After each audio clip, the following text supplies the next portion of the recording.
Muchas gracias. Bueno, a ver. Gracias. ¿Con este avanzo? Sí. Con el grande avanzo, ya.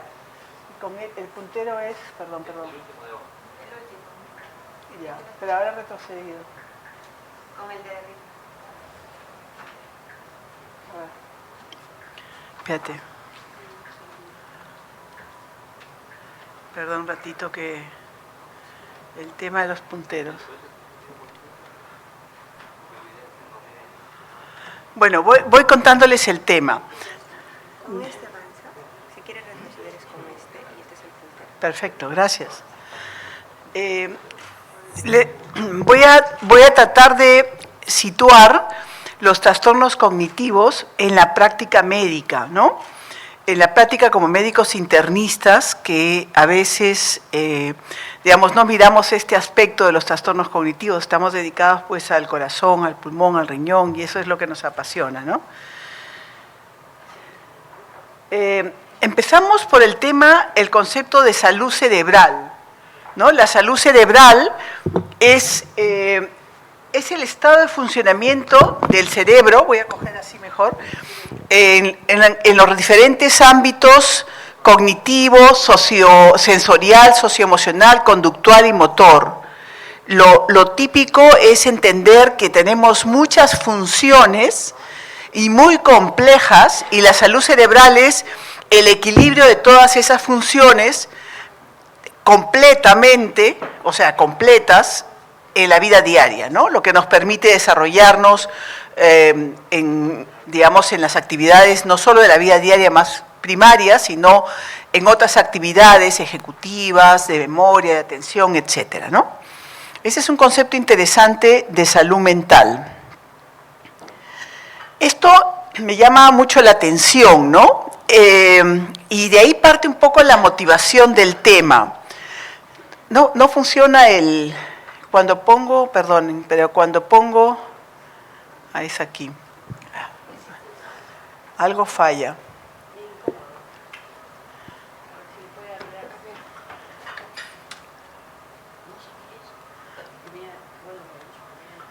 Hacia abajo es el puntero, está al revés de lo lógico, ¿no?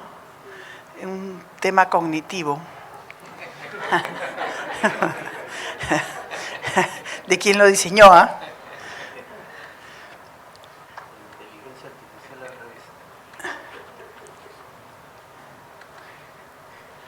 Avanza. Ya. Acá ya avanzó. Ya, ok. Listo. Entonces, miren este interesante gráfico donde vemos a lo largo de los años, todas las décadas, 30, 40, 50, 60, 70, cuando yo preparaba esta charla, estaba buscando dónde estaba yo. Y entonces, estoy por aquí, todavía. Pero todas las funciones caen. Ese es el tema. Ese es un envejecimiento normal. Excepto estas dos, que son el conocimiento semántico, el vocabulario, la construcción de frases, la lectura y el entendimiento y la explicación, lo semántico. Pero si ustedes ven aquí, la velocidad de procesamiento de símbolos, de letras, de patrones, la memoria del trabajo, que algunos le llaman memoria ejecutiva o digamos, capacidad ejecutiva para organizar, para crear, ¿no? Y la memoria a largo plazo también cae, ¿no? Todos sabemos que lo primero que se compromete es la memoria a corto plazo. Pero esto es al inicio, después de tener un trastorno cognitivo leve, moderado, severo, y empezar el trastorno ya de un cuadro de demencia. A lo largo de todo eso, la primera memoria que se altera, obviamente, es la memoria a corto plazo. Por eso uno de los test preferidos es darle 3 palabras, interrumpirle y decirle qué 3 palabras le dije hace unos minutos, ¿no? Pero el problema no es solo ese, el problema es que también cae la memoria a largo plazo. Y cuando uno lee, eso es para motivarlos un poco para las siguientes diapositivas, y cuando uno lee, no es que no tengamos almacenados los recuerdos, sino es que la velocidad a la que podemos, digamos, sacarlos de una especie de cajón que son estos circuitos neuronales, es mucho más lenta y algunas veces se logra y otras veces ya no, ¿no? Entonces, cuadros avanzados de demencia no tienen habilidad para sacar los recuerdos a largo y a corto plazo, ¿no? Bueno, este gráfico, diríamos, nos preocupa, ¿no es cierto? Porque lo que tenemos que hacer como médicos generales o internistas o clínicos, obviamente neurólogos, geriatras, con mayor razón, es tratar de que esta curva no sea tan empinada y diríamos, prolongarla más, ¿no? Y que la persona mantenga sus habilidades cognitivas más tiempo, ¿no? Y un poquito de eso vamos a tratar en las siguientes gráficas, ¿no? Esto también es interesante. Si ustedes ven en la curva que está arriba, el razonamiento verbal se pierde menos o no se pierde. Pero el resto, la orientación temporoespacial, el inductivo, el numérico, la fluidez verbal, felizmente no somos matemáticos porque sí se ve que entre lo semántico y los números es una mayor pérdida todo lo que es en relación a cuestiones numéricas, ¿no? Y aquí saqué, les menciono un estudio muy interesante que es, ya empezamos a hablar de reserva cognitiva, ¿no? Y yo cuando preparaba el tema me imaginaba la reserva cognitiva como la reserva de calcio que tenemos las mujeres, que la hemos adquirido en la niñez y en la adolescencia, y que cuando llegamos a la menopausia vamos perdiendo, pero si he tenido una reserva importante, la pérdida va a ser mucho más lenta y no voy a tener osteoporosis tan rápido, diríamos, ¿no? Pero vamos a ver que esto no es así, ¿no? Entonces, acá hay un estudio interesante que dice los efectos de la reserva cognitiva en digamos, las actividades o las habilidades ejecutivas y semánticas. Y este es el resultado. Sujetos con alta reserva cognitiva tuvieron mejor rendimiento en tareas semánticas, pero no en las visoespaciales. Las visoespaciales son la capacidad de ordenar las cosas, de estructurar, diríamos, no ideas, sino estructurar, por ejemplo, organizar, ¿no? Bueno, entonces, la alta reserva cognitiva nos ayuda, sí, nos ayuda, y lo tenemos que lograr, ¿no es cierto? Tenemos que llegar a la caída, a los momentos, o sea, a la década en que se empiezan a perder con mayor velocidad todas las habilidades cognitivas con alta reserva cognitiva, pero no nos garantizan nada. Y para motivar a que escuchen las siguientes diapositivas, se ha visto, por ejemplo, que en el Alzheimer, la reserva cognitiva funciona para los primeros estadios, es decir, los hace más lentos, pero cuando viene, digamos, ya instalado, la reserva cognitiva no te sirve de nada, ya te da duro, aparece como si la enfermedad ya, diríamos, fisiopatológicamente ya estuviera instalada y ahí ya no hay reserva cognitiva que valga, ¿no?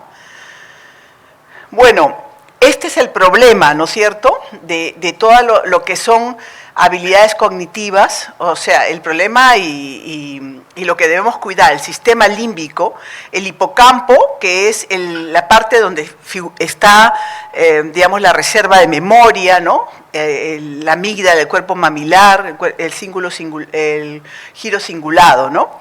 Y acá, hacia un costado, les he puesto, no para que lo memoricen, sino para que sepan que cada una de estas áreas tiene, digamos, habilidades cognitivas distintas, ¿no es cierto?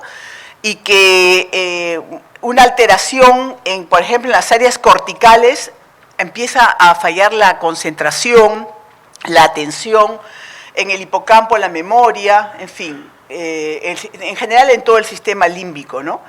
Por ejemplo, los cambios de personalidad y conducta, todos sabemos frontal, ¿no?, y prefrontal, aquella persona desinhibida que tiene una conducta totalmente, que lo vemos bastantes veces, ¿no es cierto?, a veces en los noticieros, ¿no es cierto? Entonces, una persona desinhibida está teniendo, porque vamos a ver cambios iniciales en el carácter, en el humor, pueden estar relacionados a trastornos cognitivos iniciales, ¿no?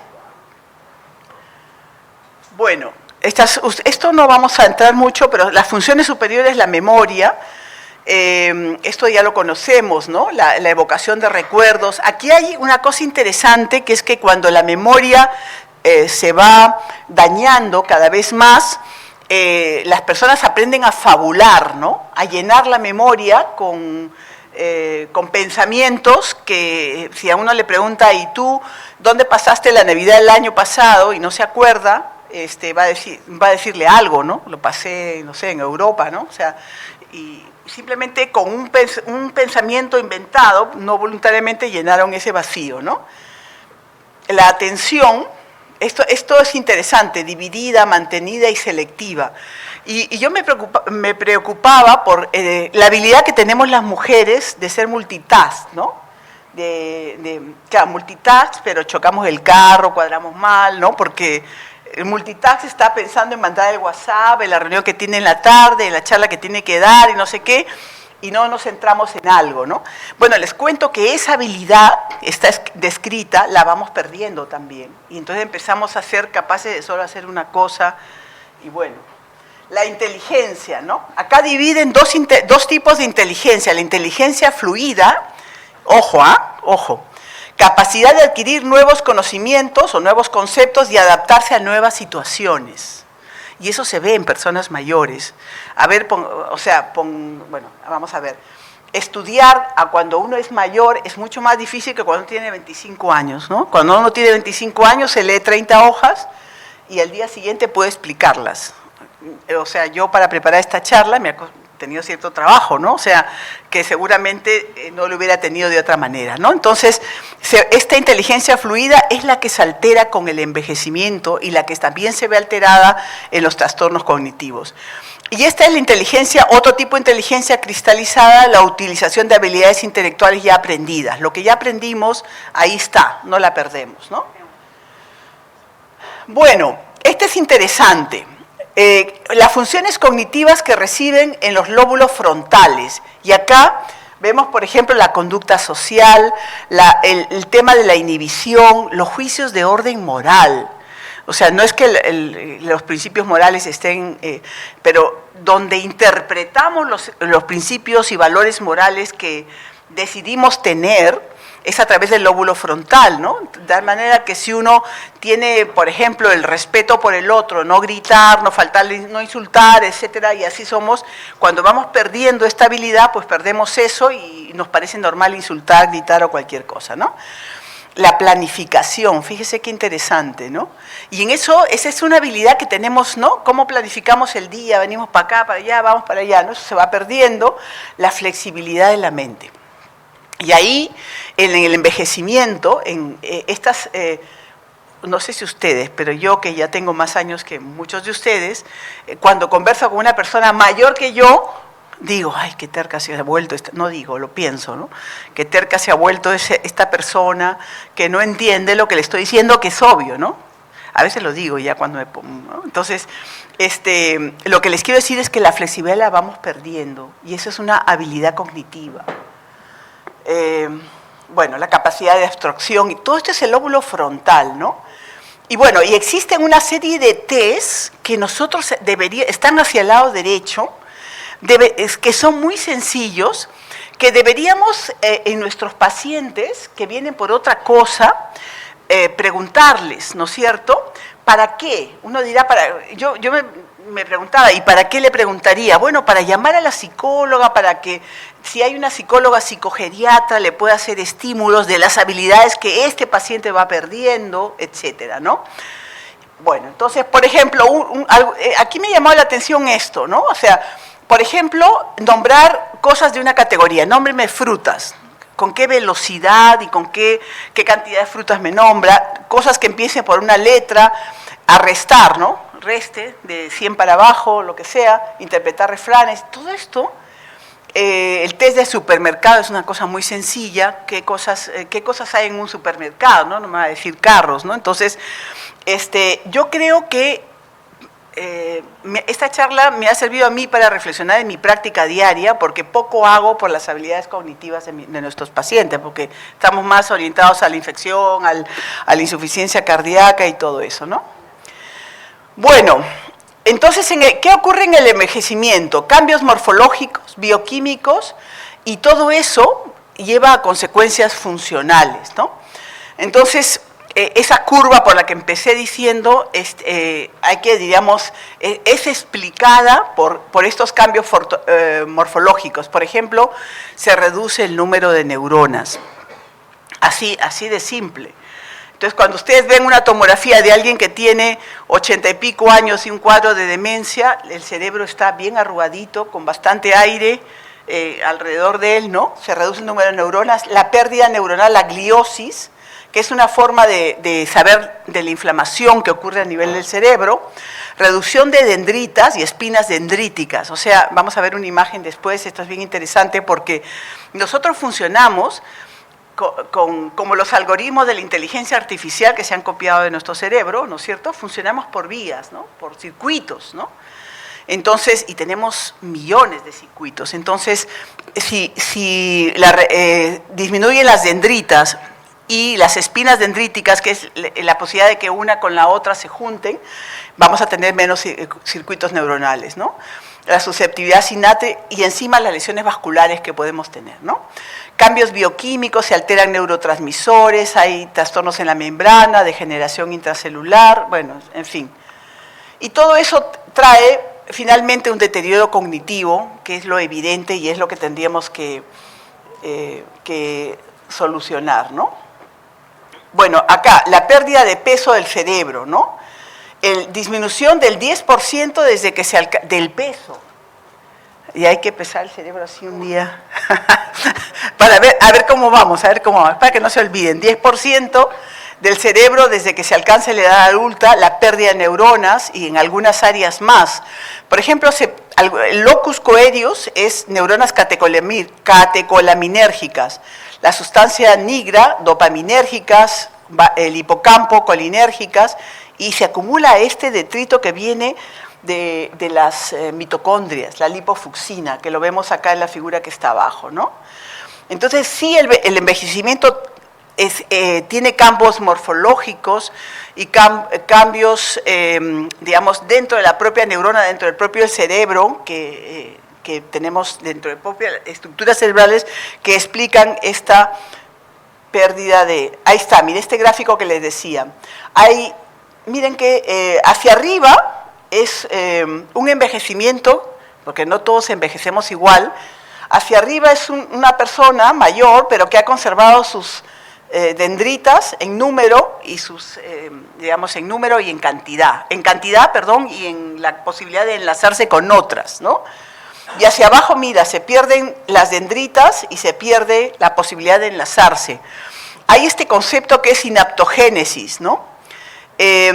Y esa sinaptogénesis es bien interesante porque es que el cerebro, cuando ve que las dendritas se están perdiendo, ¿no?, dice, bueno, voy a activar otras neuronas. Y eso es parte de la plasticidad neuronal que felizmente tenemos, ¿no?, para preservar algunas de nuestras funciones. Hay células gliales, que finalmente son células que van hablando del estado inflamatorio del cerebro y de funciones vasculares también, ¿no? Entonces, a mí me interesó mucho el concepto de reserva cognitiva, ¿no? Doctor, ¿me avisa cuánto tiempo me falta por si acaso? 10:55. Bueno, está bastante bien. Ya. La reserva cognitiva, ¿no? La habilidad del cerebro para tolerar cambios que se producen en el envejecimiento normal o patológico, ¿no? Y se observa, pero efectivamente nos protege en cierta medida. Tampoco se hagan muchas ilusiones que el que tiene una buena reserva cognitiva va a estar libre, no. Pero bueno, nos protege. La reserva cognitiva también busca reclutar otras vías, otras conexiones neuronales, ¿no?, para compensar las dañadas, ¿no?, y hacer la tarea que, digamos, se dificulta por el circuito que está alterado, ¿no? Y acá les digo algunas que vamos a ir viendo que la bibliografía no siempre es, digamos, concluyente. Hay estudios que sí, estudios que no. El nivel educativo, vamos a ver, lo he subrayado porque la mayoría de estudios dicen que el nivel educativo alto efectivamente protege de, digamos, lleva a una alta reserva cognitiva y protege, no es que proteja para siempre, pero retrasa estas curvas que hemos estado hablando, el nivel ocupacional, el estado socioeconómico, el cociente intelectual, son probablemente predictores, ¿no? Vamos a ver. Acá hay algunos estudios que me han llamado la atención. Por ejemplo, este habla de las actividades que mejoran el estilo de vida. Y acá está justo lo que estamos hablando, lo que me interesaba compartir con ustedes. El logro educacional y la ocupación contribuyen a la reserva cognitiva y a, diríamos, compensar los síntomas de demencia cuando ya apareció, ¿no?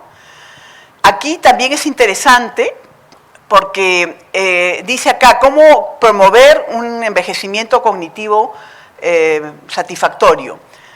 El sueño, el estado de ánimo, mejorar los factores de riesgo cardiovascular, ahora lo vamos a ver, ¿no es cierto?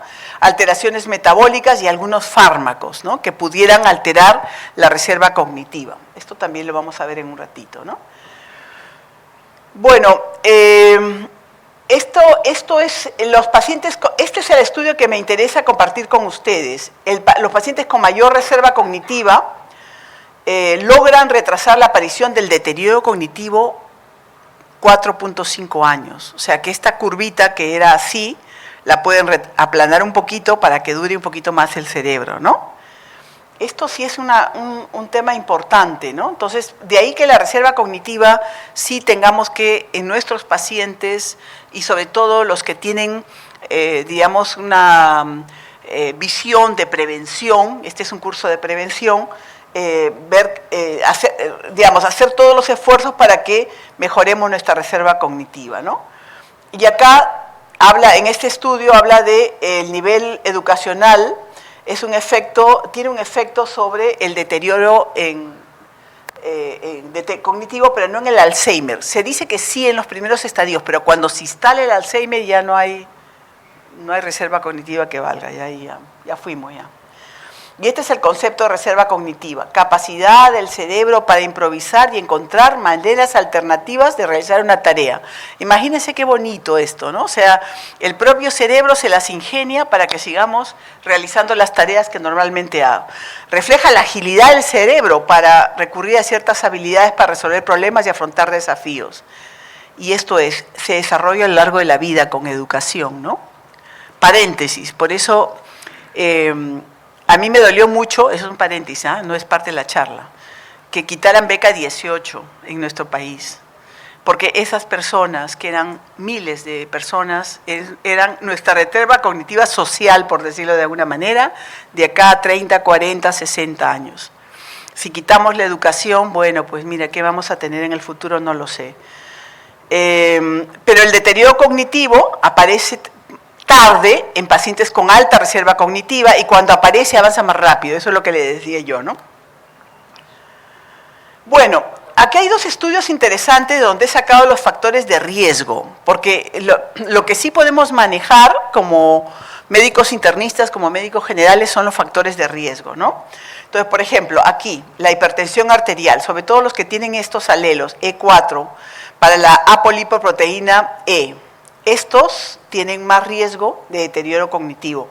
El colesterol alto, coincide en todos los estudios, la obesidad, los estados inflamatorios, ¿no? Y que se pueden objetivar con un aumento de la proteína C reactiva.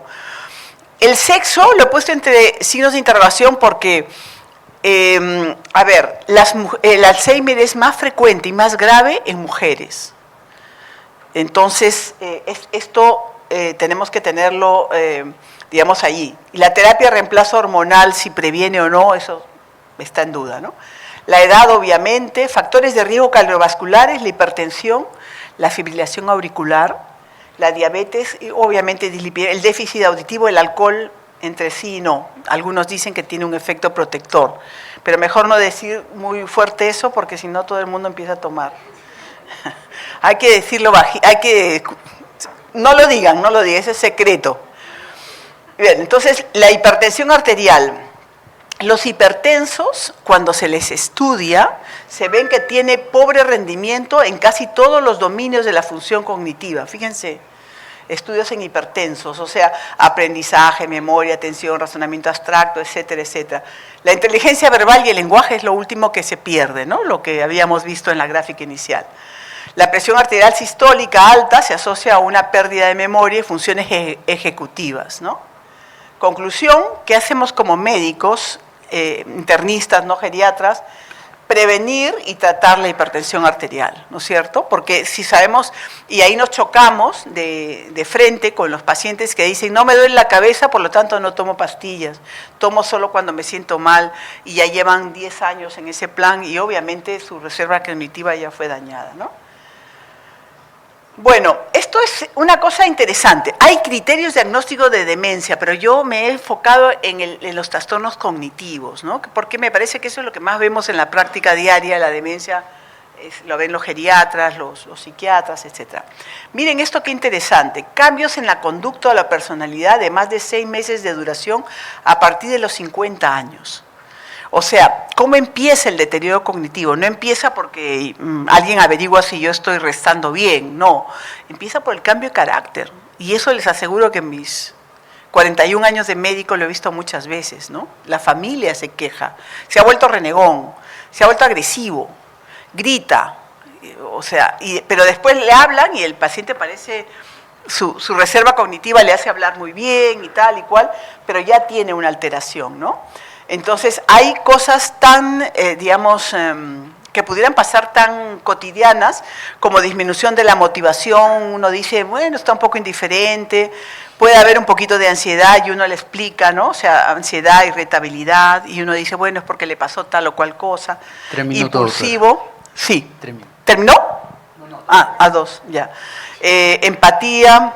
Percepciones anormales ya son avanzadas, ¿no?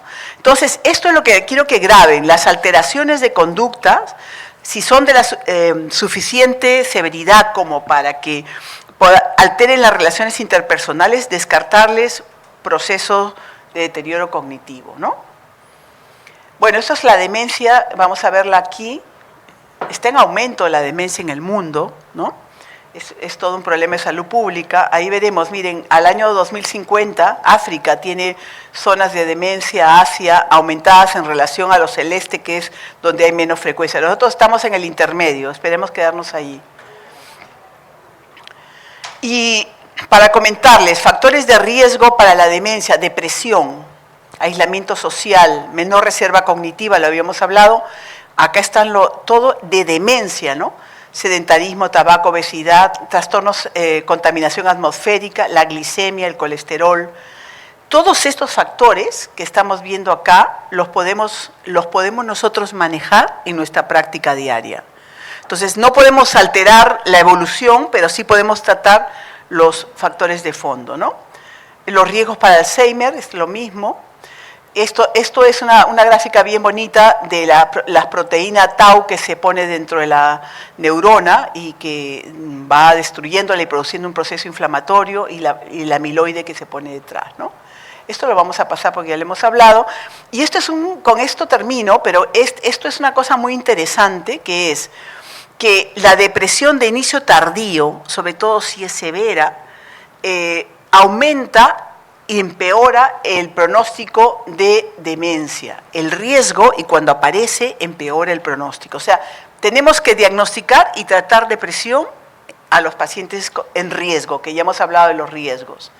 Acá está, este es el mismo estudio, ¿no? O sea, es un metaanálisis donde se ve el riesgo de tener, que sea de demencia, RR 1.54 y 1.5 en pacientes con depresión, ¿no? Esto lo pasamos.